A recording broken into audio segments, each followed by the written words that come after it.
किसान भाइयों, अगर मैं आपसे कहूं कि खड़ी धान की फसल पर एक हल्का लकड़ी का पाटा, बांस या मोटी रस्सी फेरने से आपकी पैदावार 20% तक बढ़ सकती है और कीड़ों का भी बिना दवा के सफाया हो सकता है, तो क्या आप यकीन करेंगे? जी हां, आज हम एक ऐसी ही शानदार पारंपरिक और जीरो बजट तकनीक के बारे में बात करेंगे जो आपके धान के खेत की तस्वीर बदल सकती है। अक्सर हमने देखा है कि कई अनुभवी किसान धान की रोपाई के 25 से 30 दिन बाद जब फसल में कल्ले फूटने का समय होता है, तब खेत में पानी भरकर खड़ी फसल के ऊपर से एक बांस या रस्सी खींचते हैं, जैसा कि आप इस वीडियो में भी देख सकते हैं। बहुत से लोग इसे पुरानी और बिना मतलब की मेहनत मानते हैं, लेकिन कृषि विज्ञान में इसे एक बेहद कारगर तरीका माना गया है।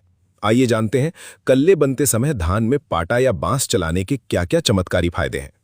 इसका सबसे पहला और सबसे बड़ा फायदा है धान में कल्लों की संख्या में भारी वृद्धि। जब हम 25 से 30 दिन की खड़ी फसल पर हल्का पाटा या बांस चलाते हैं, तो धान के पौधों को एक हल्का सा यांत्रिक झटका या मैकेनिकल स्ट्रेस लगता है और वे पानी में थोड़े झुक जाते हैं। इस झटके के कारण पौधे की मुख्य तने की ऊपरी बढ़वार कुछ समय के लिए रुक जाती है और पौधा अपनी पूरी ऊर्जा और ताकत जड़ों के पास से नए कल्ले निकालने में लगा देता है। नतीजतन हर एक पौधे से ज्यादा कल्ले निकलते हैं, जिसका सीधा मतलब है ज्यादा बालियां और ज्यादा पैदावार। दूसरा सबसे बड़ा फायदा है प्राकृतिक रूप से कीट नियंत्रण। धान की फसल में इस अवस्था पर पत्ती लपेटक सुंडी, तना छेदक और अन्य रस चूसक कीटों का भारी हमला होता है। जब फसल पर पाटा या रस्सी फेरी जाती है, तो पत्तियों पर बैठे ये खतरनाक कीड़े, सुंडियां और उनके अंडे झटके से नीचे भरे हुए पानी में गिर जाते हैं। पानी में गिरने के बाद वे दोबारा पौधे पर नहीं चढ़ पाते और मर जाते हैं या उन्हें पक्षी खा लेते हैं। इससे आपको शुरुआत में ही कीटनाशक का स्प्रे नहीं करना पड़ता और आपका भारी खर्च बचता है।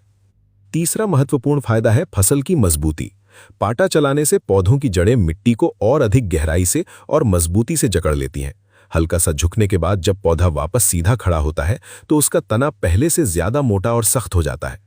इसका सबसे बड़ा फायदा तब मिलता है जब धान पकने के समय तेज हवाएं चलती हैं या बारिश होती है। मजबूत तने के कारण आपकी फसल खेत में बिछती या गिरती नहीं है, जिससे दाने का भराव बहुत अच्छा होता है और कटाई में भी आसानी होती है। इस अचूक तकनीक को अपनाते समय कुछ सावधानियां रखना बहुत जरूरी है। ध्यान रहे ये प्रक्रिया रोपाई के 25 से 35 दिन के बीच ही करनी चाहिए। बालियां निकलने के समय ये बिल्कुल न करें। जब आप पाटा या बांस चला रहे हों, तब खेत में कम से कम 2 से 3 इंच पानी जरूर भरा होना चाहिए, ताकि पौधे टूटने के बजाय आसानी से झुकें और गिरे हुए कीड़े पानी में डूब जाए। पाटा या बांस बहुत ज्यादा भारी नहीं होना चाहिए, जिससे पौधों को कोई नुकसान न पहुंचे।